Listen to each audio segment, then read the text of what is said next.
Good morning students, welcome in online class. 8th class, today we will read Geography chapter 5 Industries. Okay, in previous class we had read agriculture, okay, and types of agriculture and many states are growing in some part of some crops are grown there. Okay, now today we will read classification of industry कि industries क्या है and then classification of industries का classification किस basic के आधार पर या फिर किसी बेस्ड पर हम इंडस्ट्रीज का क्लासिफिकेशंस करते हैं. Okay, let us discuss about industries, what is mean of industries and every students has known about industries कि सभी बच्चे इंडस्ट्रीज के बारे में जानते हैं. ओके, उद्योग, इंडस्ट्रीज मीन इज उद्योग. उद्योग क्या होता है, जैसे कि कोई भी रॉ मटेरियल है वो अगर जब तक जैसे कि आपका ये है फॉर एग्जांपल दिस बुक, ये जो बुक है ये बुक आपके जब आपके पास में पढ़ने के लिए आई तो ये कैसे बुक डायरेक्ट पेड़ से ये बुक थोड़ी बन के आई, इसको बनने में प्रोसेस तो लगा है ना, इसको टाइम लगा है कि ये पल्प पेड़ों से हमें पल्प लिया, फिर उस पल्प से पेपर बनाए, फिर पेपर के बाद में इसके ऊपर प्रिंटिंग प्रेस के द्वारा इनके ऊपर बुक्स पे वर्ड्स प्रेस किए गए, फिर उसके बाद में इसको बुक्स बनाया गया, फिर यह आप लोगों के पास में आई. तो इसको यहाँ तक पहुँचने के लिए बहुत सारे प्रोसेस से गुजरना पड़ा. तो ये प्रोसेस जो है कि ये रॉ मटेरियल से बनने, कोई न्यू सेकेंडरी वर्ड बनना, फिर न्यू सेकेंडरी से फिर दूसरा ऑब्जेक्ट बनना, तो उस ऑब्जेक्ट ये जो प्रक्रिया है ये कि कहाँ पे इनको बनाया जाता है तो उसे हम क्या कहते हैं. तो ये इंडस्ट्री जो उद्योग है, ये उद्योग के अकॉर्डिंग हम किसी रॉ मटेरियल के बारे में जानना या फिर उद्योगों के द्वारा फैक्ट्रियों में इसका निर्माण करना. Okay, have you ever given thought to the fact that the notebook use very writing has come to you after a long process of the manufacturing. मैंने अभी आपको एग्जाम्पल बताया था कि ये जो बुक है या कोई नोटबुक है कि आप उस पर लिखने से पहले जो बनकर आपके सामने आई है वो जो प्रक्रिया है, जो प्रोसेस है, वो मैन्युफैक्चर बनाने की जो प्रक्रिया है, it started life as a part of the tree. ये हमारा जो जीवन है वो पार्ट ऑफ ट्री, पेड़ों का एक अंग है. It was cut down and transported to the pulp mill, जो उसको वहां से काट कर उसको जो ट्रांसपोर्ट हम पल्प मिल में उसको ले जाते हैं. There the wood of the tree was the process and the converted into pulp wood pulp, कि उस ट्रीज को हम गलाकर या उसको बारीक करके उससे कैसे भी प्रक्रिया से हम उसका पल्प बनाते हैं, लुगदी बनाते हैं. The wood pulp was mixed with the chemicals and finally changed into paper by machines, कि उस पल्प में हम केमिकल यूज करके उसको बाद में हम पेपर बनाते हैं. And this paper found its ways to process where presses where ink made from the chemicals was used to print the lines on the pages, कि उन पेजेस पे केमिकल्स के द्वारा या मशीनों के द्वारा उस पर लाइन ड्रॉ की जाती है. And this the pages where they are bound in the from a notebook, उसको बाद में एक नोटबुक बनाया जाता है, फिर वो आपके पास में वहां पर पहुंचता है. तो finally it reached your hand, जब वो आपके अंत में जब आपके पास में आता है तो ये जो पूरी प्रोसेस है ये इंडस्ट्रीज के अकॉर्डिंग होती है. इट मींस इंडस्ट्रीज में इसको बनाया जाता है. ओके, हमने इसके previous chapter in this we had read activities, primary activities and secondary activities. Okay, now secondary activities, primary activities में जो कि हमारे नेचुरल प्रोडक्ट्स होते हैं जो हमें प्रकृति के द्वारा मिलते हैं, एंड सेकेंडरी एक्टिविटीज में उन नेचुरल प्रोडक्ट्स को हम सेकेंड में उसको बनाना या फिर उसके कुछ न्यू ऑब्जेक्ट उससे बनाना, तो सेकेंडरी एक्टिविटीज में कन्वर्ट किया जाता है. तो सेकेंडरी एक्टिविटीज और manufacturing changes raw material into products of more value of people, कि सेकेंड रॉ मटेरियल जब आता है वो उतना उपयोगी नहीं है जितना कि वो चीज बनने के बाद हमारे इसलिए उपयोगी होता है. As you see in pulp was changed into paper and paper into notebook, कि इसके पहले हमने एग्जाम्पल में पढ़ा है कि किस तरह से ट्री पल्प से, वुड पल्प से पेपर बनाया गया, फिर वो पेपर हमारे सामने नोटबुक बनाई गई. The paper made from the pulp and cloth made from the cotton, कि पेपर जो है वो वुड पल्प से बनाया जाता है और कॉटन जो क्लॉथ है वो कॉटन से बनाया जाता है. In this way, the finished product has more value and utility than raw material that is made from. कि जहाँ पे इन रॉ मटेरियल से जो न्यू ऑब्जेक्ट्स बनाया जाता है उस मशीनरी को इंडस्ट्रीज कहा जाता है. ओके.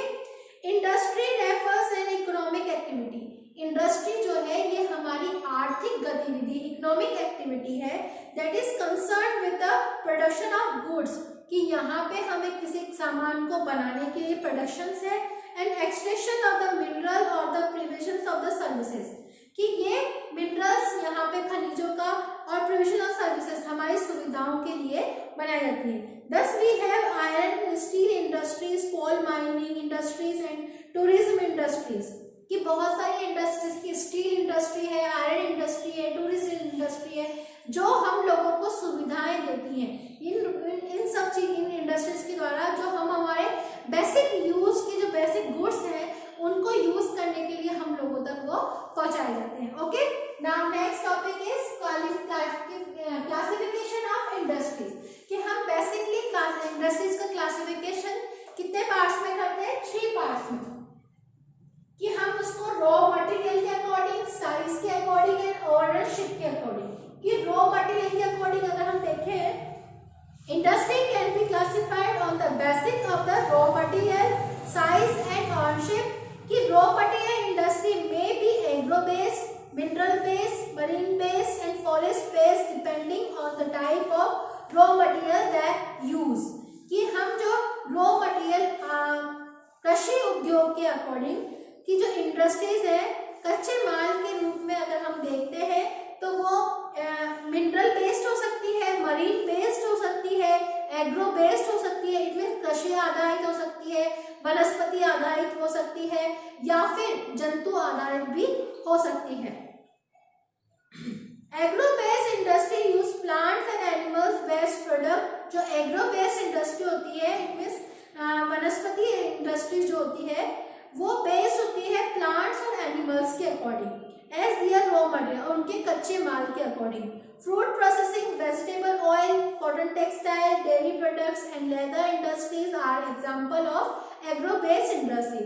और एग्रो बेस्ड इंडस्ट्रीज के एग्जांपल्स हैं कि जैसे कि वेजिटेबल ऑयल, जैसे कि वेजिटेबल्स ऑयल, सनफ्लावर से ऑयल बनाना, पीनट से ऑयल बनाना, सीसम से ऑयल बनाना ऑयल. तो ये सब क्या है? वेजिटेबल ऑयल जो है ये raw material agro based industries है. अब नेक्स्ट आता है mineral based industries are primary industry that use mineral ore as their raw material. कि मिनरल बेस्ड इंडस्ट्रीज जो खनिज उद्योग जो होता है उसमें क्या होता है, जैसे कि जो रॉ मटेरियल जैसे कि आयरन है, रॉ मटेरियल हम लोगों के सामने था, फिर उसको क्लीन करके उसमें अदर मेटल्स को यूज किया जाता है, वो होती है mineral based industries. The product of this industries feed other industry, और उसके बाद में हम उसको दूसरी इंडस्ट्रीज में भी ले जाया जाता है. आयरन मेड फ्रॉम आयरन और is the product of the mineral based industry. कि आयरन और से लोह अयस्क से आयरन बनाना ये भी एक मिनरल बेस्ड इंडस्ट्रीज का ही एग्जांपल है. This is used of raw material for the manufacture of a number of the other products. और इससे हम दूसरे प्रोडक्ट्स बनाने में भी इसको यूज करते हैं, such as heavy machinery जैसे कि बहुत भारी मशीनें बनाना, बिल्डिंग मटेरियल्स बनाना, जैसे कि हम घर बनाने के लिए जो सरियाज वगैरह यूज करते हैं तो रॉ मटेरियल बनाना, एंड रेलवे कोचेस बनाना. तो इन सभी का यूज हम इनके द्वारा करते हैं. हमें marine based industries use product from the sea and oceans as raw material. Industries processing sea food and manufacturing fish oil are some example. Marine based जो होते हैं आपके समुद्र से आधारित उद्योग जो होते हैं उनमें हम समुद्र या जैसे कि आपके ओशियंस के ऊपर डिपेंड होते हैं, वहां से उनको जैसे कि फिश को कलेक्ट करना, फिश को पकड़ना, उसके बाद में फिश को फैक्ट्रीज में ले जाकर उनके फ्लैश को सप्लाई करना, उनके ऑयल उससे निकालने वाले ऑयल जो कि हम सीरम वगैरह में, टैबलेट्स वगैरह में उसको यूज करते हैं. तो ये जो इंडस्ट्रीज होती है ये मरीन बेस्ड इंडस्ट्रीज होती है. Okay. Now next forest based industry, जंगल वन आधारित उद्योग या फॉरेस्ट प्रोड्यूस रॉज मटेरियल. कि इससे जंगलों से मिलने वाले कच्चे मटेरियल पर डिपेंड करता है. The industries associated with the forest are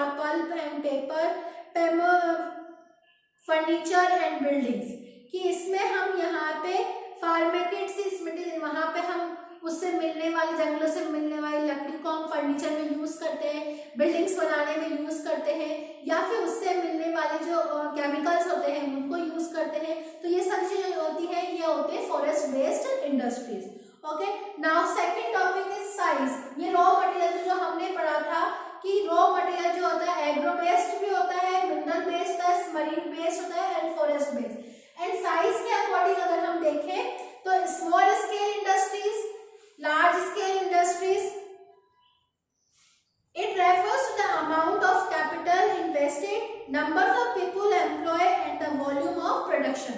कि यहाँ पे अगर हम देखें कि उद्योग के आकार से तात्पर्य कि उस पे इन्वेस्ट करने वाली मनी से कि उस पे कितना इन्वेस्ट हम कर रहे हैं, तो उस मनी के according and number of amount of the labour, और वहाँ पे काम करने वालों की संख्या कितनी है, तो उसी अकॉर्डिंग अगर हम यहाँ पे उसके साइज के अकॉर्डिंग ही यहाँ पे इंडस्ट्रीज को डिवाइड करते हैं। तो बेस्ड ऑन साइज के अकॉर्डिंग हम इंडस्ट्रीज को classified into two parts, small scale industries and large scale industries.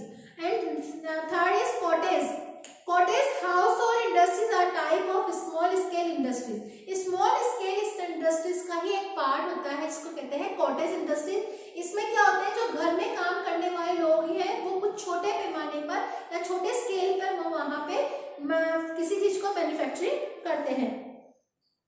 Basket weaving, pottery and other handicraft are example of the cottage industry. जैसे कि टोकरी बनाना, बीड़ी बनाना, तो ये सब चीजें क्या है, पिकल्स बनाना, ये सब चीजें क्या है, ये कॉटेज इंडस्ट्रीज के एग्जांपल्स हैं।